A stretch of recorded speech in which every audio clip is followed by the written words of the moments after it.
Je continue l'enseignement de ce matin. Kągi pratęsiu šio ryto mokymą. C'est la deuxième partie. Et aujourd'hui, j'ai voulu parler de la première dimension que nous avons dans l'Eucharistie, c'est-à-dire l'Eucharistie, c'est le saint sacrifice de la messe. Ir šiandien norėjau pakalbėti apie tokią pirmąją vieną Eucharistijos dimensiją, tai mišioje vykstančią šventąją auką. Donc l'Eucharistie célébrée. Demain, nous parlerons de l'Eucharistie nourriture, la communion, et après-demain, l'Eucharistie adorée, la présence réelle dans l'Eucharistie. Tai reiškia, kad šiandien mes dar kalbame apie tą švenčiamą Eucharistiją, rytoj kalbėsime apie Eucharistiją kaip maistą, sekmadienį kalbėsime apie tą garbinamą Eucharistiją adoraciją. Alors pour commencer, nous allons écouter le premier chapitre de Saint Jean du verset 35 au verset 39. Ir pradžioje mes pasiklausysime Evangelijos pagal Joną pirmojo skyriaus 35-39 eilutes imtinai. Ir čia žodžiu apie pirmuosius mokinius. Kitą dieną tenai vėl stovėjo Jonas ir du jo mokiniai. Išvydęs ateinantį Jėzų, jis tarė: štai Dievo avinėlis. Išgirdę tuos žodžius, abu mokiniai nuėjo paskui Jėzų. O jis atsigręžė ir pamatęs juos sekančius paklausė: ko ieškote? Jie atsakė: Rabi, tai reiškia mokytojau, kur gyveni? Jis tarė: ateikite ir pamatysite. Tada jiedu nuėjo, pamatė, kur jis gyvena, ir tą dieną praleido pas jį. Donc Jean-Baptiste est en train de baptiser les foules qui viennent à lui, et soudain Jésus s'approche. Taigi, Jonas Krikštytojas kaip tik tuo metu krikštija minias ateinančias plaukiančias pas jį, toje minioje vienas iš jų prie jo prisiartina Jėzus. Et à ce moment-là, il pointe du doigt et il dit: voici l'agneau de Dieu qui enlève le péché du monde. Ir tuomet jis rodo į jį ir sako: štai Dievo avinėlis, kuris naikina pasaulio nuodėmes. Le petit mot voici, en fait, est très fort dans la parole de Jean-Baptiste. Ir tas nedidelis žodelis štai yra labai svarbus, turi didelę svarbą toje Jono Krikštytojo ištaroje. Littéralement, il est enfin là, celui qui était attendu, c'est-à-dire l'agneau de Dieu qui enlève le péché du monde. Ir jei pažodžiui verstume, galėtume sakyti: štai pagaliau jis čia, tas, kurio laukiame, tas, kuris naikina pasaulio nuodėmes. Pourquoi cette insistance? Ir kodėl yra toks pabrėžtinumas? Parce que Jean-Baptiste répond à un passage qui s'est passé 2000 ans plus tôt. Nes Jonas Krikštytojas tarsi atsiliepia į tai, kas įvyksta 2000 metų prieš tai. Vous vous souvenez, le sacrifice d'Isaac? Jūs turbūt prisimenate Izaoko paaukojimą. Isaac est en train de monter sur la montagne avec le bois sur le dos et il va dire à son père Abraham: il est où l'agneau qui va être sacrifié? Izaokas kyla į kalną su savo tėvu Abraomu, nešasi ant pečių malkas, kurios pasitarnaus aukojimui, ir tuo pačiu jisai užduoda klausimą savo tėvui Abraomui: kur yra aukojimui skirtas avinėlis. En d'autres mots, Isaac veut vivre comme nous tous, mais il pose cette grande question existentielle: qui est celui qui va mourir pour que je vive pour toujours? Ir aišku, Izaokas, kaip ir mes visi, jisai nori gyventi. Jis užduoda tą egzistencinį klausimą: kas yra tasai, kuris numirs tam, kad aš gyvenčiau amžinai? En d'autres mots, qui est celui qui va prendre mon mal, mon péché, qui me pousse vers la mort, parce que je veux vivre pour toujours? Kitai žodžiais tariant, kas yra tas, kuris prisijims mano padarytą blogį, mano nuodėmes, tam, kad aš galėčiau gyventi amžinai.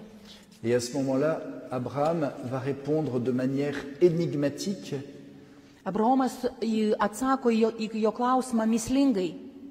et il va dire Dieu le donnera, Dieu pourvoira. Jisai atsako, kad Dievas pasirūpins. En d'autres mots, cette grande question d'Isaac, il est où l'agneau qui va donner sa vie, qui va prendre le péché du monde? Eh bien, c'est 2000 ans plus tard que Jean-Baptiste répond à Isaac en montrant Jésus qui vient se faire baptiser. Kitaip tariant, tas klausimas, kurį iškelia Izaokas 2000 metų iki to, kur yra tasai, kuris naikina tą blogį pasaulyje, į šį klausimą atsakymas ateina su Jonu Krikštytoju 2000 metų vėliau. Pour comprendre la parole de Dieu, on a toujours besoin de lire l'Ancien et le Nouveau Testament. Kad suvoktume Dievo žodį, turime visuomet skaityti ir Senąjį, ir Naująjį testamentą. Mais ce n'est pas fini. Tačiau čia dar ne pabaiga.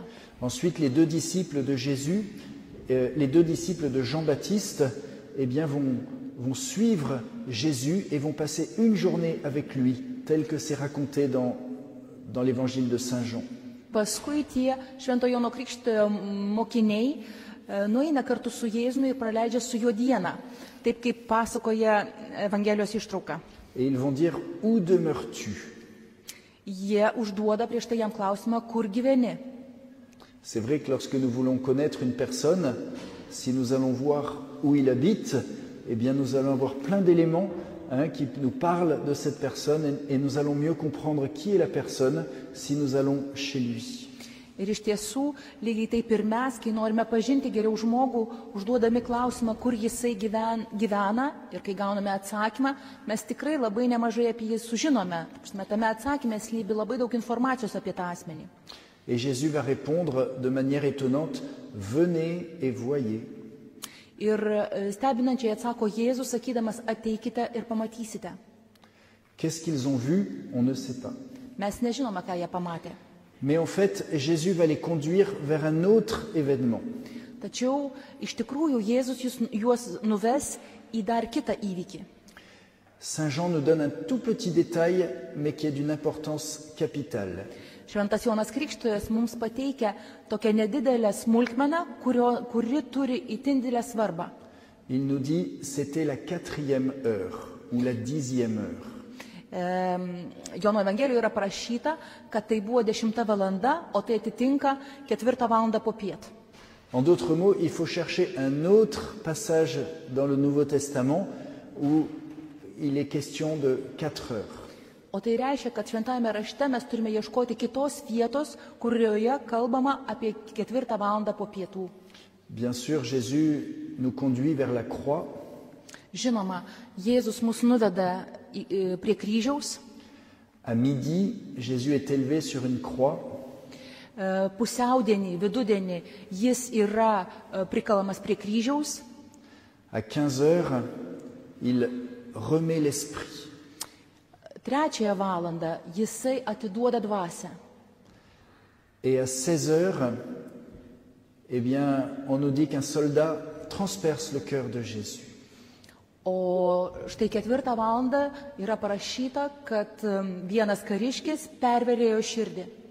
C'est pas exactement dit que c'est à 4 heures ou à 16 heures, mais on comprend que c'est après la mort de Jésus. Nėra taip tiksliai įvardina, kad tai įvyksta 4 valandą, tačiau mes suprantame, kad tai įvyksta jau po jo mirties. En d'autres mots, Jésus invite ses disciples eh bien, à venir voir ce cœur transpercé de Jésus sur la croix. Kitaip tariant, Jėzus kviečia savo mokinius ateiti ir pamatyti jo pervertą širdį ant kryžiaus. La grande révélation du Nouveau Testament et de toute la Bible, eh bien, c'est Jésus qui meurt sur la croix, son cœur transpercé, et de ce cœur jaillit l'eau et le sang. Ir didžioji naujiena Naujojo testamento, bet taip pat ir viso švento rašto, tai, kas įvyksta ant kryžiaus, ta pervertoji širdis ir iš jo ištrykštantis vanduo ir kraujas. Et c'est là que nous sommes appelés à contempler où Dieu nous attend. Ir čia mes esam kviečiami kontempliuoti tą vietą, kurioje Dievas mūsų laukia. Son cœur transpercé, Tai yra pervertoje širdyje, source d'amour et de miséricorde. meilės ir gailestingumo šaltinyje. Vous comprenez qu'on peut boucler la boucle Jūs suprantate, kad čia galima būtų kaip ir pabaigti, parce que Jésus sur la croix a une couronne d'épines nes ant kryžiaus Jėzus yra vainikuotas erškėčių vainiku. et ça nous renvoie au premier passage avec Isaac qui ne va pas être sacrifié, mais c'est un bélier dont les cornes sont pris dans un buisson d'épines qui va être sacrifié. Nes erškėčiai mus taip pat mums tarsi leidžia sugrįžti į tą pačią ištrauką, kurioje kalbama apie Izaoką, kai po to, kai jau Izaokas galiausiai yra nepaukojamas, būtent erškėčių krūme yra atrandamas avinas, kuris pasitarnaus kaip auka. Alors la question pour nous c'est, il est où l'agneau qui prend le péché du monde? Mes žinome, esame su klausimu, kur yra tas avinėlis, kuris prisijima savo ant pečių visą pasaulio nuodėmę. Celui qui répond à toutes mes questions les plus profondes que je peux avoir dans mon cœur. Tas, kuris atsako į visus giliausius mano širdyje esančius klausimus. Et le seul qui peut me libérer du péché et de la mort. Tas vienintelis, kuris gali mane išlaisvinti iš nuodėmės ir mirties. À chaque messe, le prêtre élève l'hostie et il dit « Voici l'agneau qui enlève le péché du monde ». Per kiekvienas mišes kunigas iškelia ostiją sakydamas, štai Dievo avinėlis, kuris naikina pasaulio nuodėmes. En d'autres mots, dans l'hostie, c'est Jésus qui porte notre péché et en même temps, c'est Jésus qui donne son cœur. Kitaip tariant, ostijoje yra Jėzus, kuris prisijėmęs mūsų nuodėmes ir tuo pačiu mums duodantis savo širdį. L'Eucharistie, c'est le cœur vivant de Jésus, source de tout amour et de toute miséricorde. Eucharistija yra gyvoji Jėzaus širdis, visos meilės ir bet kokio gailestingumo šaltinis. Et donc, à chaque messe, eh bien, nous revivons, nous aussi, ce parcours de trouver Jésus, l'agneau de Dieu, et d'aller à son cœur pour recevoir son amour et sa miséricorde. Et c'est ce que nous appelons le saint sacrifice de la messe. Taigi per kiekvienas mišes mes susitinkame su tuo, su Jėzaus auka ir ta širdimi, iš kurios mums srūva gailestingumas ir meilė, ir tai mes ir vadiname šventąja auka. Encore une fois, pour comprendre la messe, il faut regarder la croix. Dar kartą, kad suprastume šventąsias mišes, mes turime žvelgti į kryžių. Qu'est-ce qui s'est passé sur la croix? Jésus est victorieux là où l'homme est vaincu. Kasgi įvyko ant kryžiaus? Ant kryžiaus nugali Jėzus būtent ten, kur pralaimi žmogus. En d'autres mots, Jésus prend le mal, le péché, et il nous donne un amour vainqueur, son pardon, sa miséricorde. Ir kasgi nutinka, kad Jėzus prisėmęs mūsų blogį, nuodėmes duoda mums savo širdį, kuriame ir duoda savo pergalę. Tai yra atleidimą ir gailestingumą. Sur la croix, Jésus prend notre mort et il nous donne sa vie divine, sa résurrection. Ant kryžiaus Jėzus prisima mūsų mirtį ir duoda savo dievišką gyvenimą, savo prisikėlimą. Ces deux grandes victoires que Jésus accomplit sur la croix, eh bien, ce sont les lieux où nous ne pouvons jamais vaincre, nous, les hommes.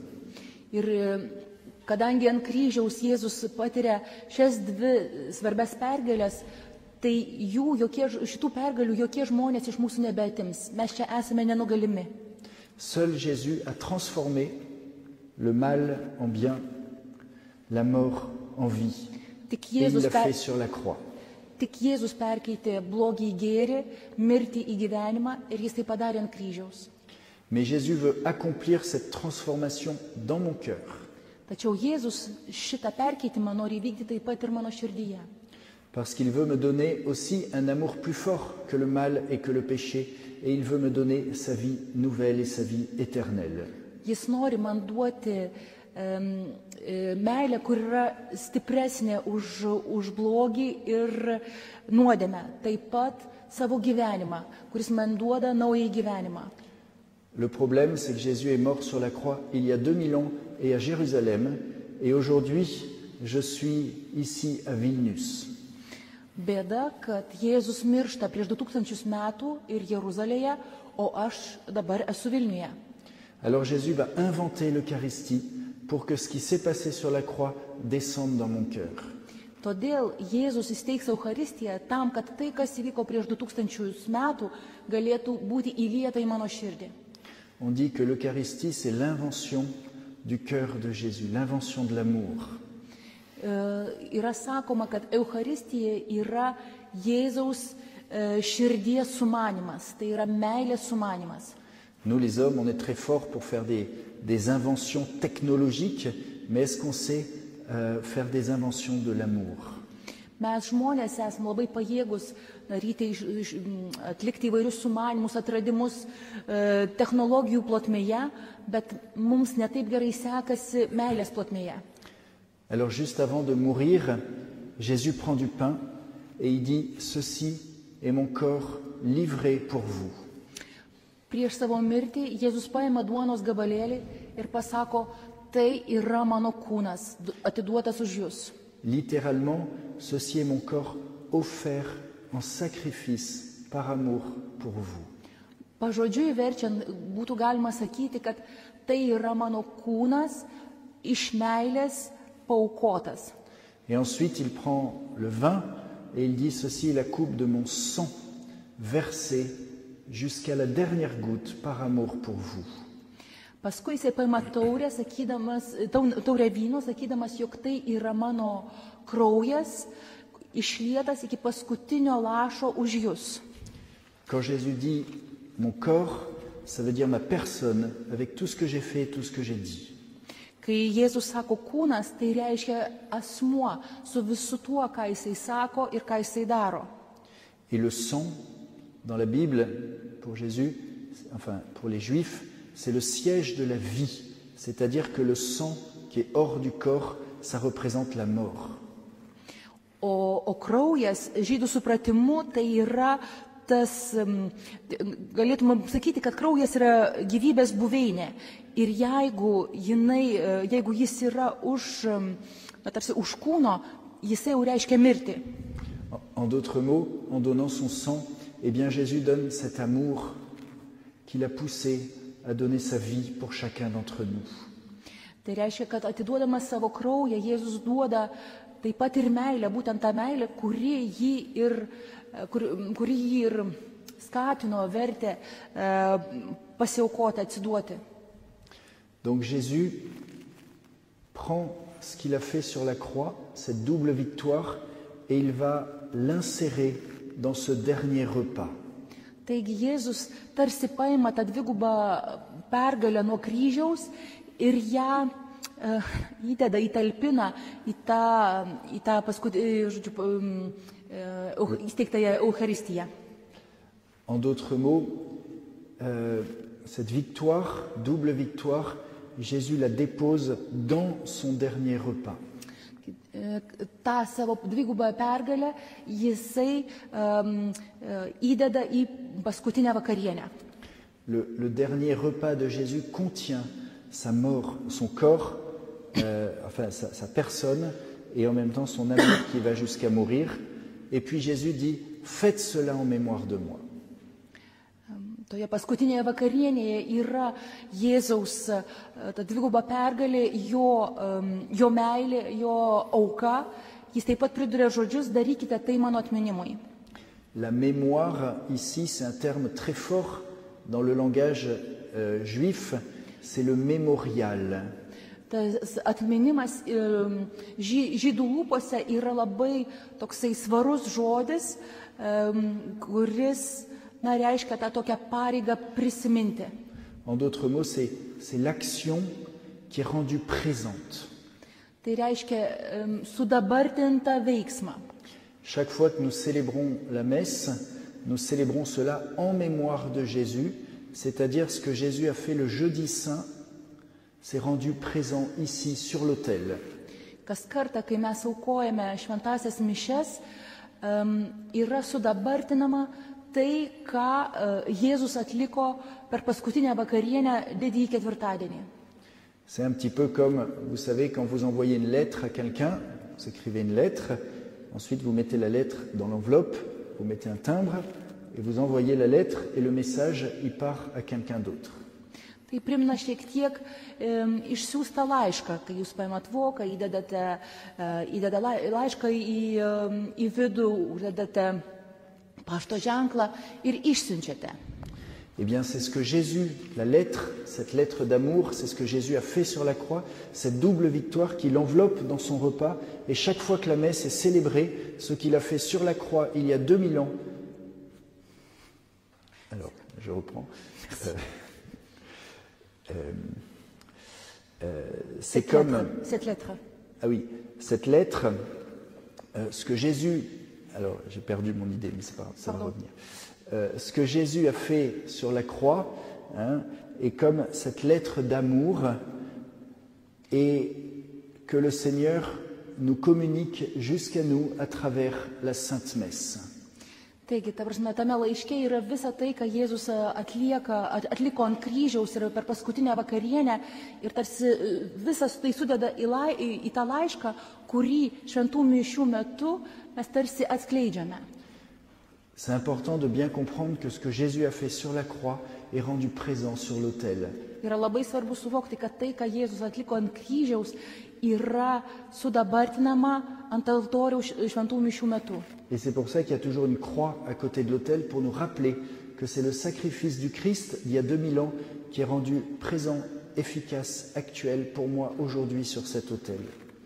Ir kryžius būtent dėl to ir yra šalia altoriaus, tam, kad mums primintų, kad tai, ką Jėzus įvykdė prieš 2000 metų, vyksta dabar, yra veiksminga ir yra dėl manęs. Et ce qui se passe sur l'autel, ça descend dans mon cœur lorsque je reçois Jésus dans l'Eucharistie. Ir tai, kas vyksta ant altoriaus, tai nusileidžia į mano širdį, priimant Jėzų Eucharistijoje. C'est comme ça que Jésus fait venir jusqu'à nous cette grande victoire sur le mal et sur la mort. Ir tokiu būdu Jėzus tarsi atveda savo didžiąją pergalę prieš blogį ir nuodėmę pasaulyje. Et donc on dit toujours que l'Eucharistie, la première dimension, c'est le sacrifice de la messe qui nous donne les fruits. Nous recevons les fruits de la passion de Jésus-Christ. Dėl to ir sakoma, kad šventų mišių metu per tą šventąją auką mes kaip tik ir gauname, priimame Eucharistijos jo aukos vaisius. J'aimerais donner une autre analogie biblique pour nous aider à comprendre ce qui se passe à la messe et dans l'Eucharistie. Norėčiau pateikti dar kitą analogiją iš šventojo rašto tam, kad mums padėtų suvokti tai, kas vyksta per šventas mišias. C'est dans l'Ancien Testament avec le prophète Élie. Ir tai yra pasakojimas apie Eliją, pranašą Eliją Senajame testamente. Il vit à une période critique où tous les gens ont perdu la foi dans le Dieu vivant. Jis gyvena tokiu kritiniu momentu, kai visi žmonės praranda tikėjimą gyvuoju Dievu.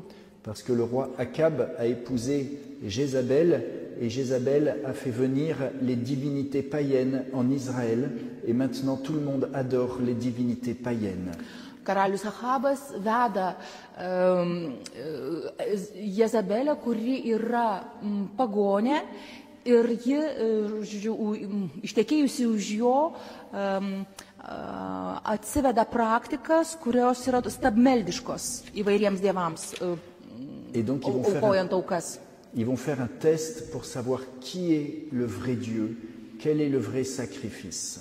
Ir pranašas Elijas surenka tokį tarsi išbandymą tam, kad parodytų, kuris dievas yra tikrasis.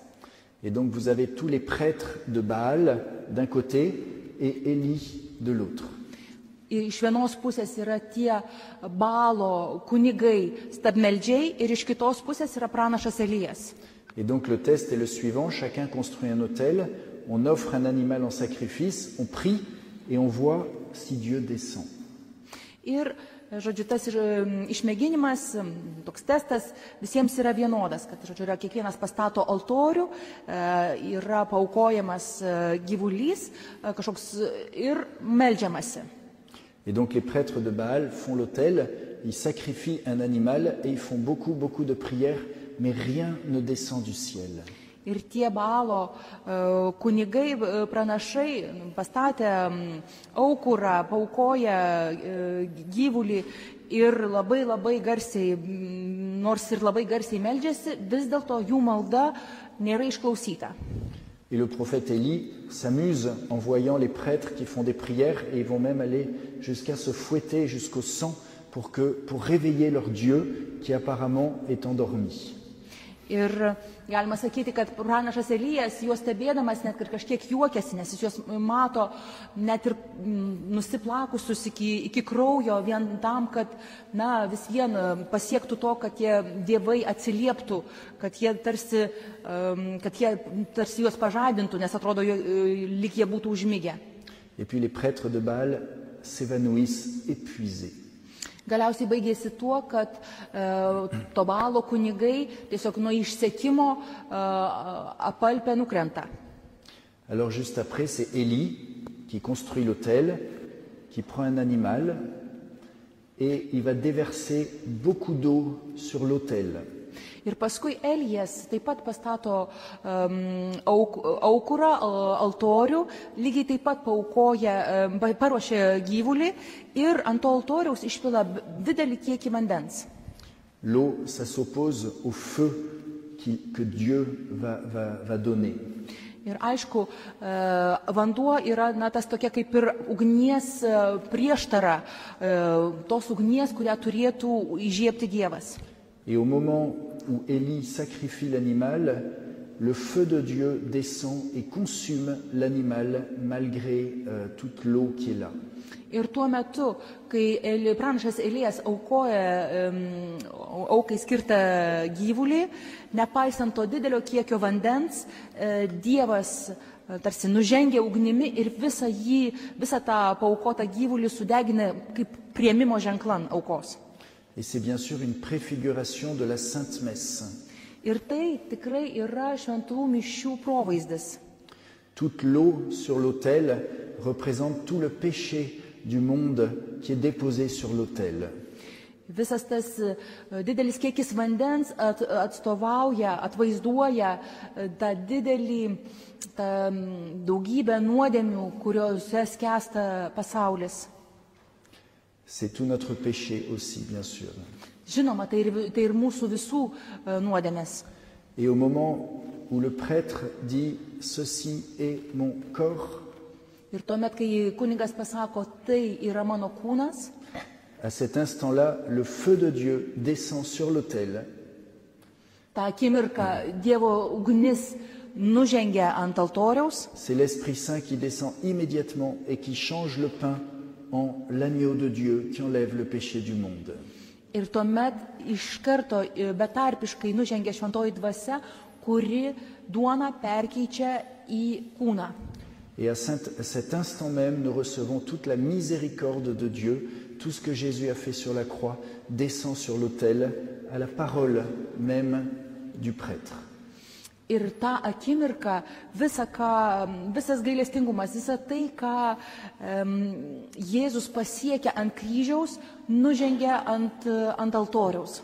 Donc vous comprenez que chaque fois que la messe est célébrée, eh bien c'est cet amour de Dieu, cette miséricorde, ce feu de Dieu qui vient pardonner les péchés du monde et nos propres péchés à travers l'agneau de Dieu qui vient à nous.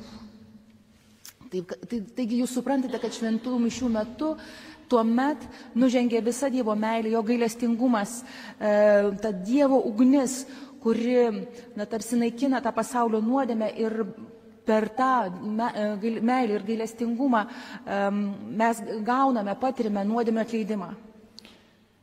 Et ensuite, Élie, eh bien, va sacrifier, va tuer tous les prêtres de Baal. Paskui, grįžtant prie pasakojimo apie Eliją, jisai, išžudo visus tuos Baalo kunigus. Alors vous comprenez que pour nous, nous ne devons jamais tuer personne, mais par contre, nous devons vivre le combat spirituel et tuer le mal dans notre vie.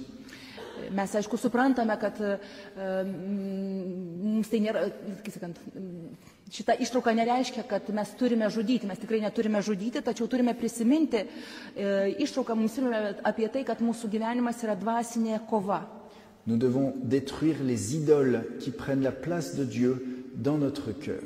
Mes turime sunaikinti, išdaužyti visus tuos stabus, kurie mūsų širdyje užima viešpaties vietą. Et Jésus rappelle à propos de Jean-Baptiste, le royaume de Dieu souffre violence et seuls les violents s'en emparent.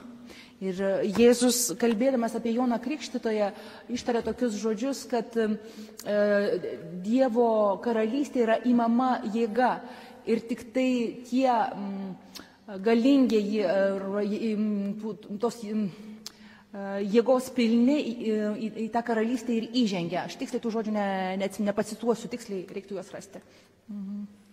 C'est pas une violence contre les personnes, mais c'est une violence contre le mal et les mauvaises habitudes dans ma vie. Ir čia ta jėga, apie kurią yra kalbama, kalba ne apie tai, kad ją reiktų naudoti priešais žmonės, bet ją reikia naudoti kovojant dvasinę kovą, kovojant su nuodėme.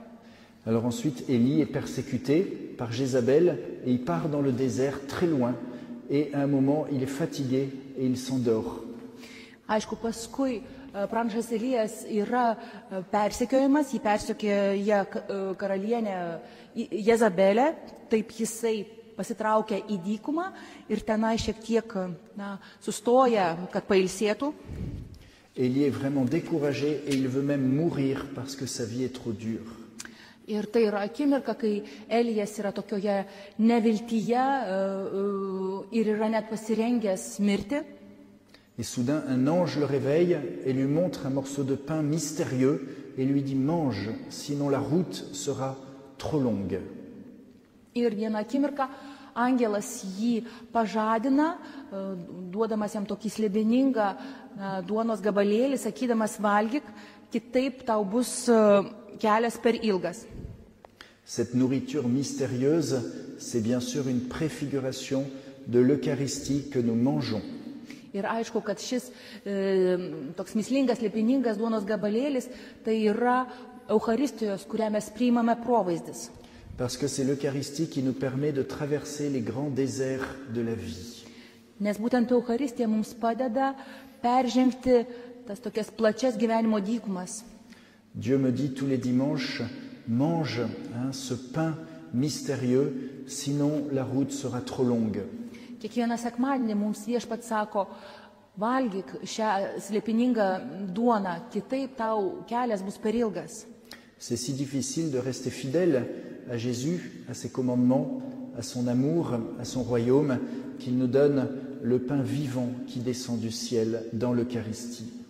Yra labai sunku išlikti ištikimam Jėzui, jo įsakams, jo meilėje. Būtent todėl jisai mums duoda tą duoną, kuri mums yra pastiprinimas kelyje. Et puis ensuite, Élie continue son chemin et il arrive dans une caverne. Taigi, paskui pranašas Elijas tęsė savo kelią ir vienu metu pasiekia tokią olą. Et il va faire une expérience de Dieu, une expérience d'adoration. Ir čia jisai turės Dievo patirtį, garbinimo patirtį. À un moment, il y a un tremblement de terre. Jisai išgirsta žemės drebėjimą. Mais Élie comprend que Dieu n'est pas dans le tremblement de terre. Tačiau Elijas supranta, kad Dievo nėra žemės drebėjime. Et puis ensuite, il y a le vent, le tonnerre. Mais il comprend que Dieu n'est pas dans le tonnerre. Yra labai stiprus vėjas su griaustiniu. Elijas taip pat supranta, kad Dievo juose nėra. Et puis enfin, il y a une douce brise qui passe par là. Ir paskui toksai švelnus vėjelis, kuris tarsi pučia pro šalį. Et à ce moment-là, Élie comprend que c'est Dieu qui passe et il se prosterne et il se met à adorer Dieu qui est présent. Ir čia Jėzus supranta, kad čia yra Dievas, jisai suklumpa tam, kad jį pagarbintų. Vous comprenez que c'est une expérience, c'est une préfiguration de l'adoration eucharistique. Ir mes suprantame, kad tai yra Eucharistinės adoracijos provaizdis. L'adoration eucharistique, il n'y a pas de bruit, il n'y a pas de grands sentiments, de grandes manifestations, mais c'est Jésus qui passe dans la douceur de notre cœur. Ir lygiai taip pat adoracijoje nėra triukšmo, nėra kažkokių stiprių jausmų išgyvenimų, nėra kažkokių tai pasireiškimų, apraiškų, tačiau Jėzus toje tyloje ateina į mūsų širdį.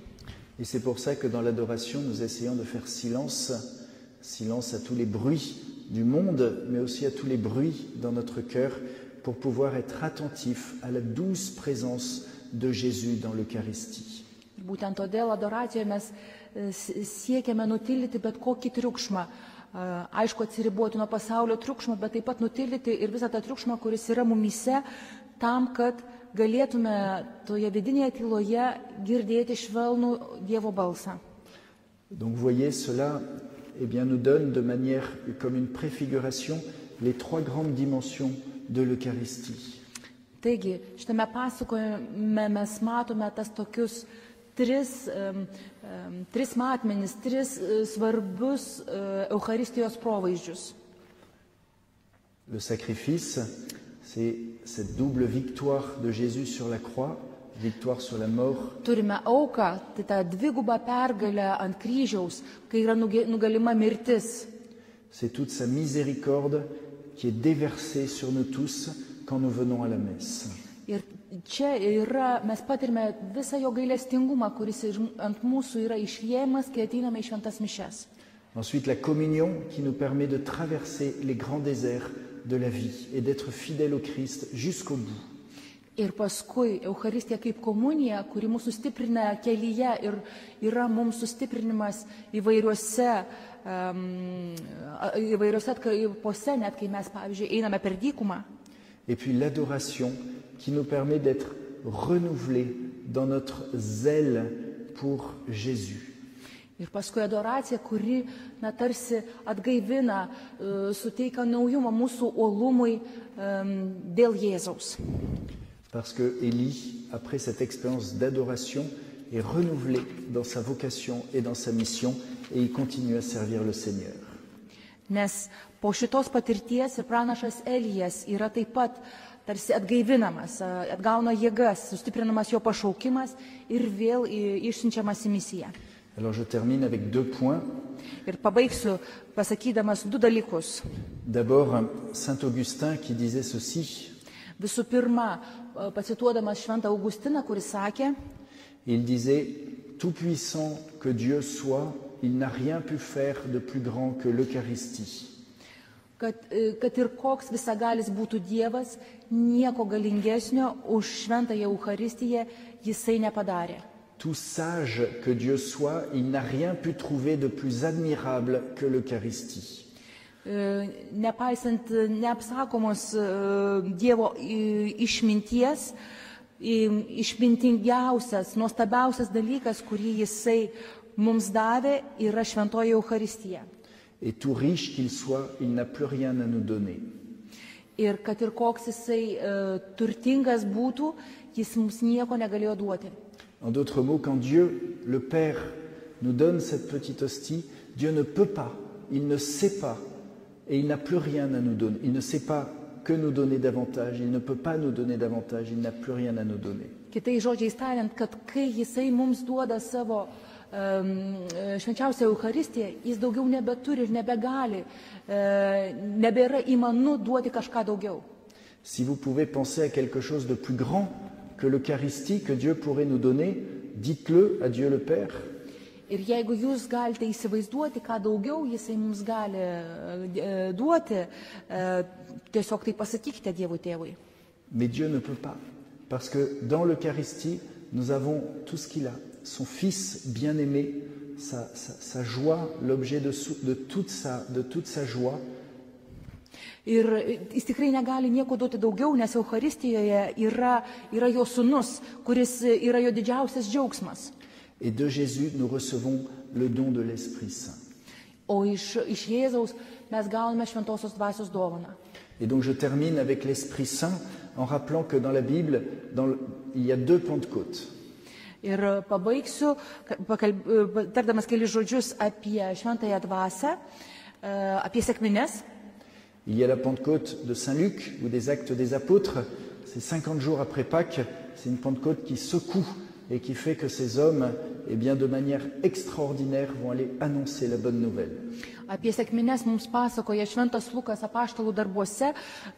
Sekminės vyksta 50 dienų po Velykų ir tai yra labai tokios, kaip sakyti, sukrečiančios sekminės, nes yra labai daug, apie 3000 atsivertusių žmonių jų pasekoje. Cette Pentecôte extraordinaire, nous pouvons la recevoir dans un groupe de prière, dans un moment de louange, ou tout seul chez nous, mais elle reste exceptionnelle. Aišku, tokias neeilinės sekminės yra įmanoma išgyventi kažkokia tai grupinėje maldoje arba kad ir netgi adoruojant vienam, tačiau tai yra toksai jau išskirtinis, neeilinis dalykas. Et puis il y a la Pentecôte de Saint Jean, qui est douce, pas nécessairement ressentie, mais efficace.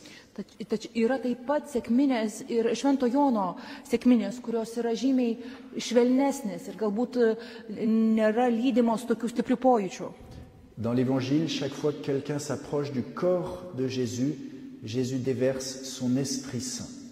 Jono Evangelijoje kas kartą, kai prie Jėzaus prieinama, prisiliečiama, iš Jėzaus kūno išsilieja šventoji dvasia. On voit Jésus qui dit: Venez à moi, vous tous qui avez soif, que celui qui croit boive. Jėzus Evangelijoje mums sako žodžius, kad visi tie, kurie trokštate, ateinie, kurie yra ištroškę, te geria. Et il dit: De mon cœur coulera un fleuve d'eau vive. Il parlait de l'Esprit Saint que recevraient ceux qui viennent en sa présence. Jis taip pat sako, kad iš jo širdies ištekės gyvoji upė ir čia jis turi minty šventąją dvasią. Et sur la croix, Jésus remet l'Esprit. Lygiai taip pat ant kryžiaus Jėzus atiduoda dvasią. Et donc cette Pentecôte de Saint Jean, eh bien nous la recevons chaque fois que nous approchons le corps de Jésus. Tad tokias Švento Jono Evangelijoje pasakojame sekmines mes galime išgyventi kas kartą, kai mes prisiartime prie Jėzaus kūno. Et tout spécialement le corps de Jésus dans l'Eucharistie. Ir ypatingai, kai artinamės prie Jėzaus kūno Eucharistijoje. Peut-être que nous ne faisons pas une expérience sensible de l'Esprit Saint. Galbūt mes neturime tokios juntamos šventosios dvasios patirties. Mais nous ne pouvons pas approcher l'Eucharistie sans recevoir cet Esprit Saint qui vient étancher nos soifs profondes.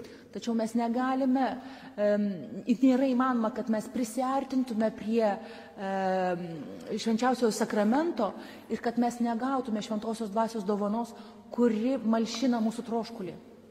Voilà, merci à vous. Et demain, nous parlerons davantage de l'Eucharistie, de la Sainte Communion, le pain de vie. Ir noriu Jums padėkoti, pranešdamas, kad kitą dieną jau mes kalbėsime apie Eucharistiją kaip komuniją.